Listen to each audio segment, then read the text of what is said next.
Good day everyone, this is Ministry of Foreign Affairs supporter I은빈, and right now I am on my way to the main street of Cape Town.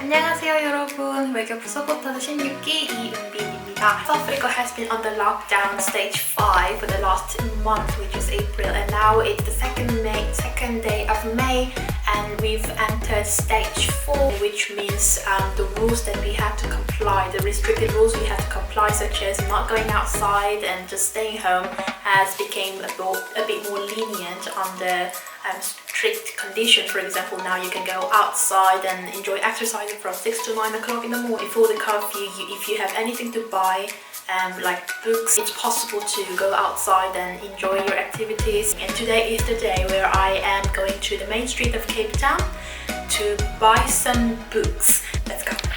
Hi, this is my friend Darren. Hey. Do they have like specific books that you get each month?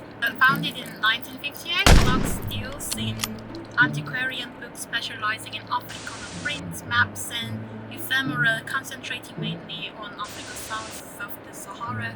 So it's like they have books about Africa, but it's not just about the whole continent of Africa, but it's about the southern part of the continent. Some of the books were published in 19th century, so it's like 1833. Yeah, in 1890 or 1947. It's really, really old.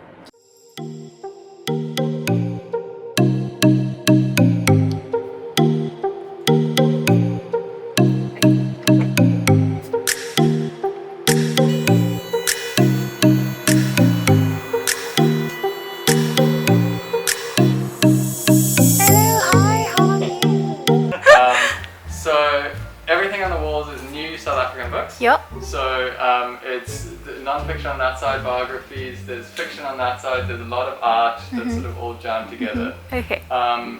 We have second-hand books that get dumped here and they go upstairs, and then they're in different sections upstairs, but within those sections there's no order, so there's like fiction and there's biography and stuff. We also have a room of collectible second-hand and art print and sort of all the South African stuff as well. Have you read this one? Yeah, 3 times. So it was so expensive in Korea because they just imported food. So when I open it, just listen to the sounds.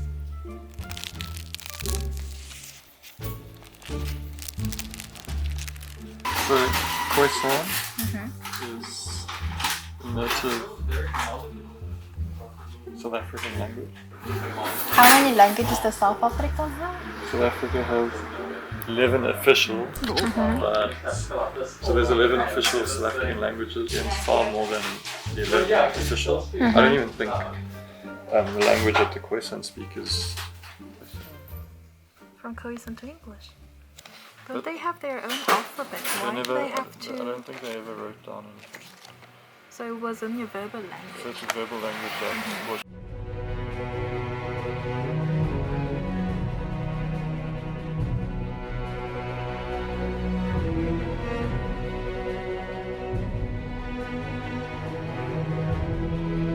When I first applied to University of Cape Town, they wanted me to type my grades.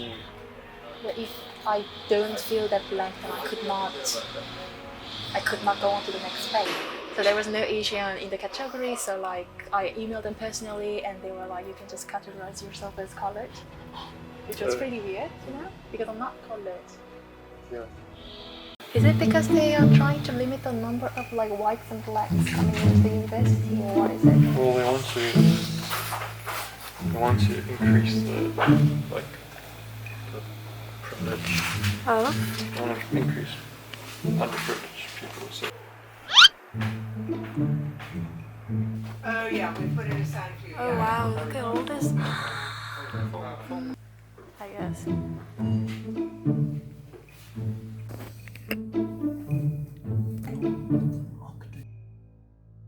My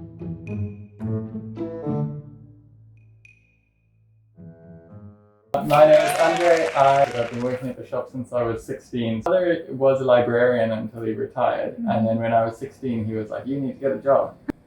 Sort of organized for me to come and work here on my holidays, and then sort of I just kept working in my holidays. I always thought I wanted to be a filmmaker, and I came back here and I was like, no, this is where I want to be. So it was started by a man called Anthony Clark, and he came here from England after he fought in World War II, and then he moved to South Africa. He worked for the National Library for a bit, I think, and eventually started his own bookshop. I think in the 70s sometime he got a partner who came in and he brought in the focus on South African books. We call them Afrikaner, which is C-A-N-A at the end. Study of Africa. So it's not to do with the language, that's sort of a separate thing. So we do have what our focus on is rather Afrikaner, which is sort of things to do with Africa and South Africa. So we have a lot of politicians come to the shop because the parliament is right around the corner. So the president is a customer of ours. A lot of lawyers come because the law firms are all around here as well. So we have the new books on Africa, and then we have a lot of sort of secondhand, just general old stuff on South Africa as well. A lot of books were banned in South Africa as well that are now just sort of on the shelves. A big part of the business is we supply university libraries with books. So we have mostly at the moment, it's mostly American university libraries that have African studies departments. Yeah. Do you export books to Asian region? We do.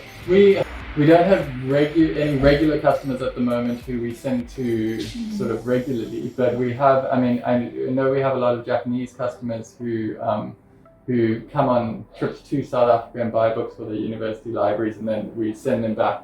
Professors and we students, we try to find a lot of resources and information about South Africa, but these are all in English and French, and it's not our first language because it's for Koreans. So we find a lot of difficulty at the same time, but still, because we don't have a lot of choices, so we are trying to look for more books and stuff. And what I was thinking as soon as I came here was like, if we have this bookshop right near our university, we will like buying everything, you know. Was this bookshop officially for only white people? It's an interesting question because I don't know. I know that the Anthony Clark who started it he wasn't a supporter of the apartheid government. So he was gay, so it was illegal at that time anyway. A coloured man who owned a corner shop there. And so he bought the corner shop from the coloured man when he got kicked out, so that he could still run his shop there. There were a lot of books were banned. So the apartheid government did a lot of they stopped books from being allowed to be sold. So for example, I'll show you one we have here. This is long before my time, but we would get in banned books and sell them sort of under the covers. And Henrietta downstairs, she would travel to like Mozambique and get struggle literature from Mozambique and bring it over the oh my goodness, over the borders and sort of sneak it in. Wow. So this book, written by Nadine Gordimer, she's a Nobel Prize winning novelist. And this is a book about black poets in South Africa, which was published in 1973.